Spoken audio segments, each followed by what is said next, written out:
علیکم ورحمۃ اللہ وبرکاتہ۔ وعلیکم السلام ورحمۃ اللہ وبرکاتہ۔ چاچا میاں، آپ یہ گھٹری لے کر کہاں جا رہے ہو؟ آج ہمارے یہاں بازار لگا ہے، چاچی کے لیے سبزی لانے جا رہا ہوں۔ اتنی عمر میں آپ پیدل جا رہے ہو، کیا کوئی لڑکا نہیں جو سودا لے آئے؟ یہ سب حال مت پوچھو بیٹا، بیٹا بیٹی پوتا پوتی سب ہے، لیکن ایک بھی کوئی کام کے نہیں۔ ایسا کیوں کہہ رہے ہو؟ اللہ تو اللہ کی نعمت ہے، آپ اپنے بچوں سے اتنا ناراض کیوں ہو؟ ہم تو اللہ سے یہ کہتے ہیں کہ ہمیں جیسی اولاد دی ویسی اولاد کسی کو نہ دے۔ بیٹا بیٹی پوتا پوتی سب ملا کر 25 ہے، لیکن ایک بھی کوئی کام کے نہیں۔ ارے توبہ توبہ، کیسے بچے ہیں آپ کے؟ کیا آپ نے انہیں تعلیم نہیں دی؟ تعلیم کیوں نہیں دی؟ تعلیم تو سب کو دی ہے۔ ایک بچہ سعودی میں رہتا ہے، دوسرا بچہ اپنے بچوں کو لے کر دبئی میں رہتا ہے، ان سے ہمیں کوئی مطلب نہیں۔ یہ تو بڑی افسوس کی بات ہے، لیکن چاچا میاں یہ تو بتا دیجئے کہ آپ نے ان میں سے کسی کو دینی تعلیم دلائی ہے؟ دینی تعلیم تو ہم نے یہ سوچ کر نہیں دی کہ اگر بچہ مدرسے میں پڑھے گا تو مسجد مدرسے کی نوکری کرے گا تو وہ خود کیا کھائے گا اور ہمیں کیا کھلائے گا۔ لا حول ولا قوت الا باللہ، یہ تو آپ کی گندی سوچ ہے۔ اگر آپ کا بچہ انگریزی پڑھے گا تو ہی کھلائے گا، مولوی بنے گا تو بھوکا مرے گا۔ دیکھیے ایک مولانا صاحب آ رہے ہیں، تھوڑا ان سے معلوم کرتے ہیں۔ السلام علیکم ورحمۃ اللہ وبرکاتہ۔ وعلیکم السلام ورحمۃ اللہ وبرکاتہ۔ کیا بات ہے؟ مولانا صاحب آپ کہاں جا رہے ہو؟ میں مدرسہ اقرا اسکول میں پڑھانے جا رہا ہوں۔ مولانا صاحب، ہم آپ کے مدرسے میں آ ہی رہے تھے تو چاچا میاں کہہ رہے ہیں کہ مولانا لوگ 3000 کماتے ہیں اور وہ اپنے بیوی بچوں کو کیا کھلائیں گے، تو مولانا صاحب انہیں تھوڑا سمجھائیے۔ لا حول ولا قوت الا باللہ۔ دیکھیے چاچا میاں، یہ آپ کی ہی نہیں اور لوگوں کی بھی یہی سوچ ہے۔ کیا مولوی حافظ کما نہیں سکتے؟ یہ تو بہت ہی گندی سوچ ہے۔ کھلانے والی ذات صرف اللہ کی ہے، جو روزی دیتا ہے اور کھلاتا پلاتا ہے، اور وہ ہر چیز پر قادر ہے۔ کہیں آپ نے نہیں سنا ہوگا کہ مولوی حافظ بھوکے مرے ہو یا بھیک مانگتے پھر رہے ہو یا خودکشی کر رہے ہو، ہر پل ان کی عزت ہوتی ہے۔ اگر آپ ان کے یہاں آئے تو آپ ان کو اچھے سے اچھا کھلاؤ گے۔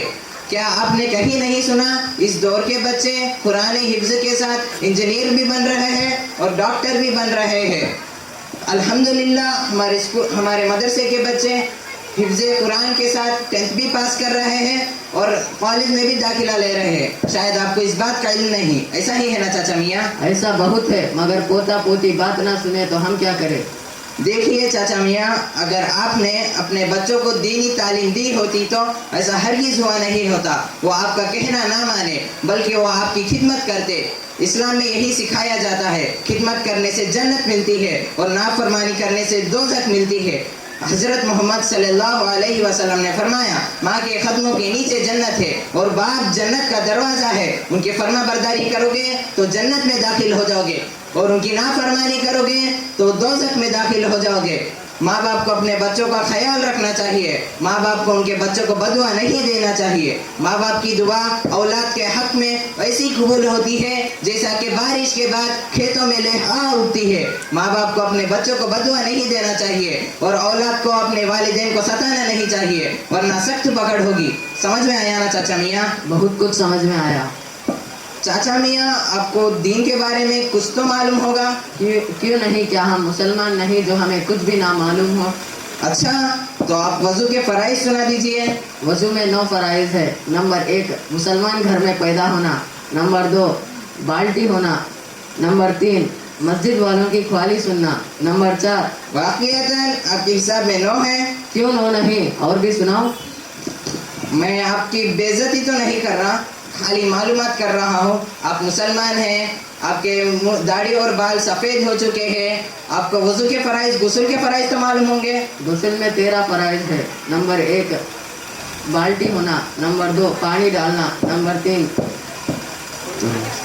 لنگی اور تولیہ ہونا، نمبر 4 صابن ہونا، نمبر 5 بالٹی بھر پانی ہونا، نمبر 6 نل کے پاس جانا، نمبر 7 صدر چھپانے کے لیے کپڑا ہونا، نمبر 8 بس لا حول ولا قوت الا باللہ، کمال کر دیا۔